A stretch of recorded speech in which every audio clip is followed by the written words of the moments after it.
So we started this series on spiritual gifts, and Chris kind of opened up the series for us 4 weeks ago, and then you have heard from everybody else on staff, that's a minister on staff here, talking about the various spiritual gifts that we find in Romans chapter 12. And this week I finished up the series, and I was told to speak about service and using our spiritual gifts. And I love that these two topics were combined for me, because when I think about service and spiritual gifts, service encompasses all of our spiritual gifts. No matter what our spiritual gift is, our spiritual gift should be used to serve other people for God's kingdom. Our spiritual gifts should be used to serve other people so that they may be drawn into a closer relationship with Jesus Christ. I love what Paul says in the book of Romans chapter 12. You guys have heard this verse a few times over the course of this series, but we're going to go there again this morning. Romans chapter 12 says this: having gifts that differ according to the grace given us, let us use them. I love what Paul is saying, or the author of Romans is saying in this verse. He's saying two things. He says, first, we all have gifts that are different from each other. He says, having gifts that differ from each other, let us use them. He's saying all of us have different gifts. And yes, in the book of Romans chapter 12, he lists off multiple spiritual gifts. But here's what I am convinced of. I am convinced that that is not a comprehensive list. First of all, that's not a comprehensive list. And second of all, those are broad categories under which hundreds and thousands of spiritual gifts fall. And we are all gifted differently. You have spiritual gifts that are different than what I have. And you have spiritual gifts that are different from the person that is sitting next to you. We all have different spiritual gifts that God has gifted us to use to impact people in our circle of influence so that they may know Jesus Christ better. And secondly, in this verse, he tells us to use our gifts. He says, since we have gifts that are different, let's go use them. Since we have gifts that are different, let's go use our gifts. And so as we think about using our spiritual gifts, the first thing we have to understand is what we're gifted with. And I hope that over the course of the last 4 or 5 weeks, you have had an opportunity to kind of look inward and figure out what it may be that God has gifted you with. When I talk with students and I ask them to think about what their spiritual gifts are, I ask them to consider 3 questions and ask themselves these 3 questions. The first one is this: what do I love? What do I love? What is it that you just love? What do you love doing? What do you love reading about? What do you love hearing about? What do you love talking about? What is it that you just love to do? You know, when we start to ask ourselves, all right, what is it that I love? We can start to get a direction for where God has gifted our lives. The second question I have them ask themselves is this: what am I passionate about? What is it that you could sit down and you could talk to someone for hours about? What is it that really lights you on fire? And the third question is this: what do other people tell me I'm good at? Where is it that time and time again you hear other people say, man, you know, you are really good at fill in the blank?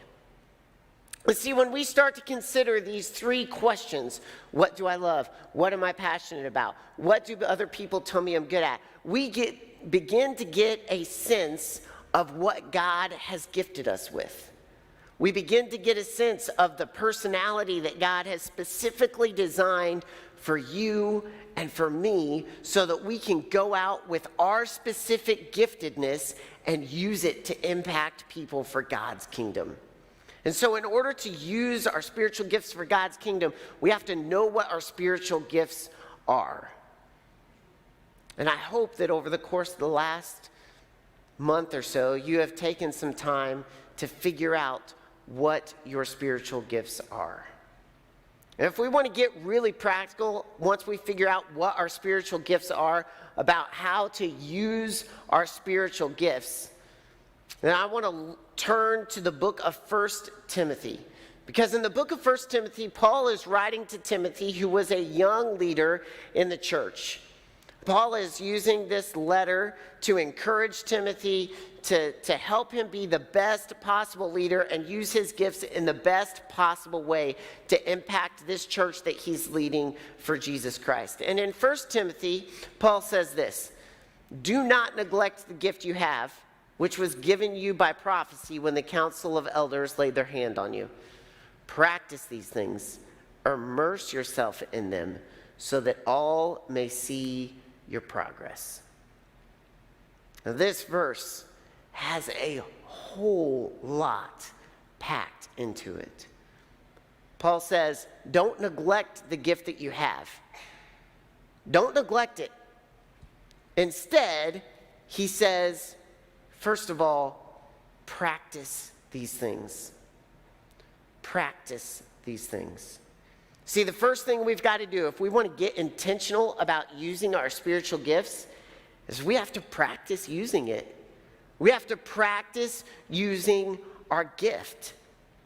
I remember I was a freshman in high school, and I was starting to think that I maybe might have some gifts in ministry. That might be the direction God was leading me. I wasn't really sure, but I thought it might be a possibility. And every year we went on this summer trip. And at this summer trip, each night we would hold a time of worship, and then one of the students would get up and give a devotional. And so my youth minister at the time, knowing that I may be leaning possibly toward ministry, he was encouraging me that direction. He said, "Hey, would you give a devotional thought this summer?" And I was pretty hesitant, I was pretty nervous, but I went ahead and I said yes.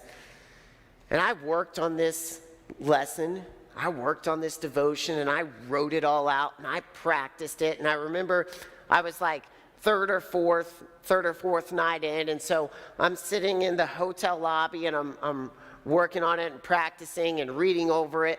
And I remember reading over it thinking, man, like, this is good.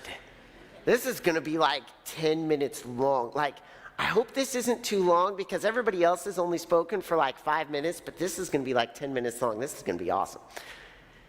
And I remember we finished up our last song, and there were about 100 kids on the trip. All eyes were on me for the devotional thought, and I have no idea what I said.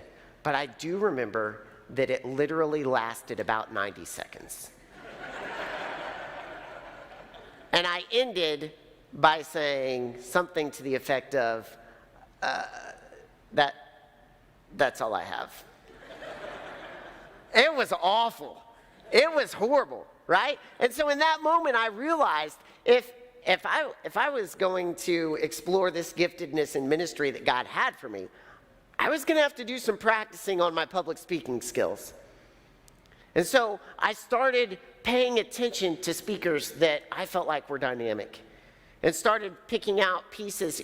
What do they do that really makes them connect with the audience? How do they share stories? What do they tell? And then I started giving more lessons in youth group. I started, taking certain internships in college. I preached my first sermon, and I really started digging in and practicing. And see, here's the thing. Here's the struggle with our spiritual gifts in our own human condition, is that we want to be the best of the best. We want to be at the top of our game. We as humans don't like to do things if we can't do them well. And the truth is that your giftedness needs some practice.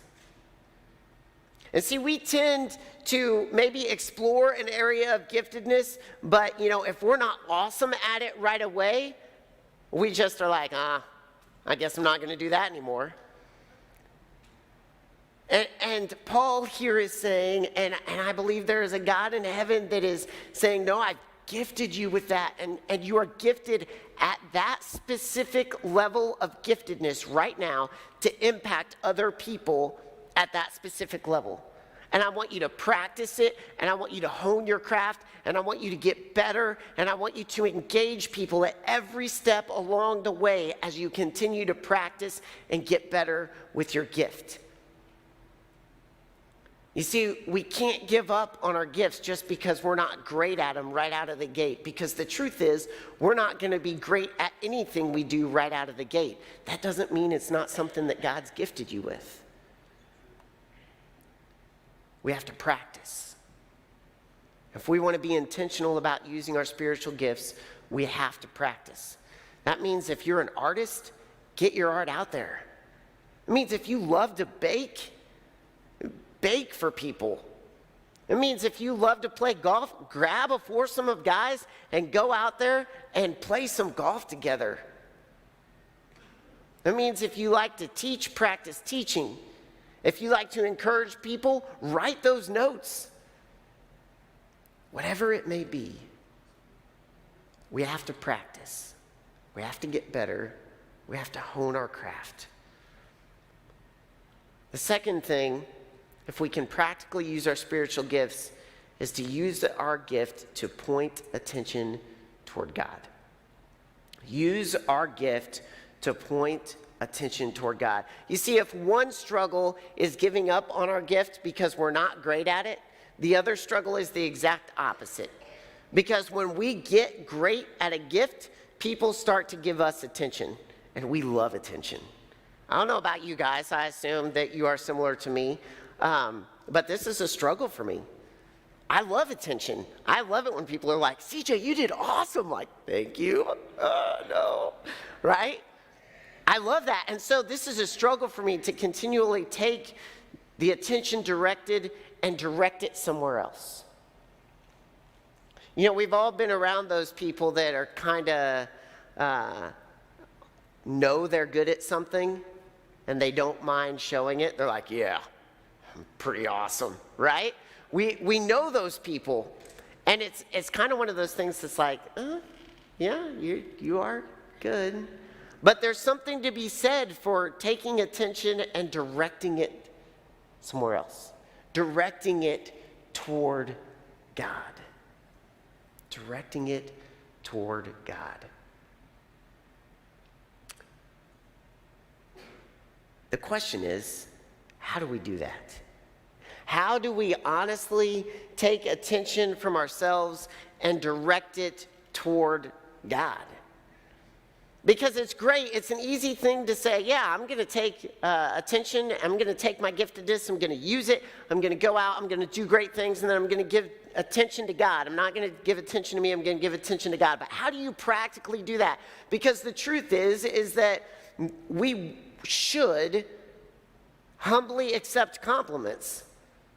That's a part of our culture that allows us to connect with other people. So how do we take the attention given to us and direct that attention toward God? I love the book of John. As I did a sabbatical the last few weeks, I had the opportunity to read and journal through the entire book of John. It was a great opportunity, but I love the book of John where John the Baptist is starting to have people transfer away from him over to Jesus. You see, John the Baptist was this guy that was just hugely gifted. He was pointing the way to Jesus Christ. He was a guy that lived out in the wilderness, and people would come in droves out into the wilderness to see this man and hear him talk. And so you know he had to have some giftedness in preaching. He had to have some giftedness in public speaking. And people just loved John the Baptist. And he would go and he would baptize people. That's where he got John the Baptist, because he was a baptizer. And so people would go out to John the Baptist. He was changing lives. And at one point, John the Baptist is out and he's talking to people and he says, that's him. That's him. That's the man I'm talking about. That's Jesus. That's him. Go follow him. And slowly but surely, people begin to turn from John and go to Jesus. And I love the discussion that arises among John's disciples, the people that were following John and John the Baptist. It says this: "Now a discussion arose between some of John's disciples and a Jew over purification. And they came to John and said to him, 'Rabbi, he who was with you across the Jordan, to whom you bore witness, Jesus, look, he is baptizing, and all are going to him.' And John answered, 'Therefore, this joy of mine is complete.'" There should not be a not in there. "He must increase, and I must decrease." I absolutely love this dialogue. John begins to take attention and put it where it belongs. You see, his apostles are coming up to him just like people do to us, and they're like, "You are fantastic, you are awesome, you are doing great things, let's continue that." And they're coming up to John, they're like, "Listen, these people are going to Jesus, so you know what we got to do? We got to re-innovate ourselves, we got to do something new, we got to do something better, we got to draw people back to us." And John's like, whoa, hold up. This was never about me. This was always about him. He says, "He must increase, I must decrease." Wow. How challenging is that, especially in our culture? He must increase, I must decrease. So how do we practically do that? How do we realistically deal with all of the barrage of get it for yourself, get all the attention, get all the success, get everything you can, and take that and just kind of push it off of ourselves? I think there's 3 ways that we can really do this well. The first is this: love others with our gifts. Love others with our gifts. You see, God is love. When we love others with an authentic love, the love of God, we are spreading God to others. And it is really, really difficult to bring attention back on ourselves when we're focusing on loving others. How do you use your gift to love others? Man, if you love fixing cars and you're good at it, get someone young around you that you can mentor. If you love to fish, get someone in the boat with you that you can love. If you love to have people over to your house and hospitality is your gift, have people over to your house, bake them a good meal if that's your gift, and then just sit down and love them. You see, we are all gifted in all of these different areas, and God has given each of us so many things that can be used to impact so many people in our sphere of influence. And the first way that we begin to take attention from ourselves and shove it off to God is by loving others with our gifts. The second way is this: take advantage of using your gifts in areas that will stretch us. Take advantage of using our gifts in areas that will stretch us. You see, we need to step into places where we are not the best person in the room. We need to be able to accept comments from people that are going to help us improve and better our gifts. Oftentimes, when we allow ourselves to step into those areas, when we allow ourselves to listen to the constructive criticisms, it's God saying, "Hey, I want you to glorify me even more. So just have a soft heart here. Take a moment, take a step back. Know that this was not about you. This is about me. And let's go and be even better." And so we need to step in to areas that will stretch us. And the third thing is this: pray that we would simply be a tool in God's hand. Pray that we would simply be a tool in God's hand. You see, the deal is that tools never get all the credit. Tools never get all the attention. The finished product gets the attention. And if we can just be a tool in God's hand, then the finished product that God is working on is the thing that is going to get the attention, not us. And so I've been working on this prayer for a while, that I would just be a tool in God's hand. Now here's what I'm convinced of. No matter how old you are, you may be in your final stages of life. No matter how young you are. We had some youngsters up here on stage. No matter what stage of life you find yourself in, God has given you gifts to be used now. In your sphere of influence, God has given you spiritual gifts to be used to impact people for his kingdom. It never stops. There is always room for growth and always room for improvement. And I can tell you that 22 years after I gave that little devotional thought on a summer trip, I have not arrived. And I can tell you that none of us will ever arrive. And the beauty of that is that no matter what stage in life we find ourselves in, God wants to use our gifts in our circles of influence.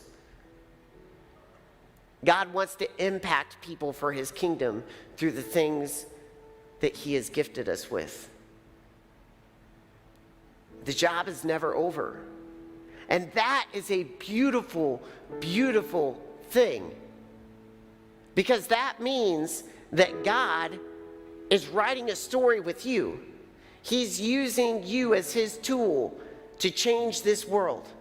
And the cool thing about being God's tool is that you are always in his hand. Over the course of ministry, I have had some absolutely incredible times.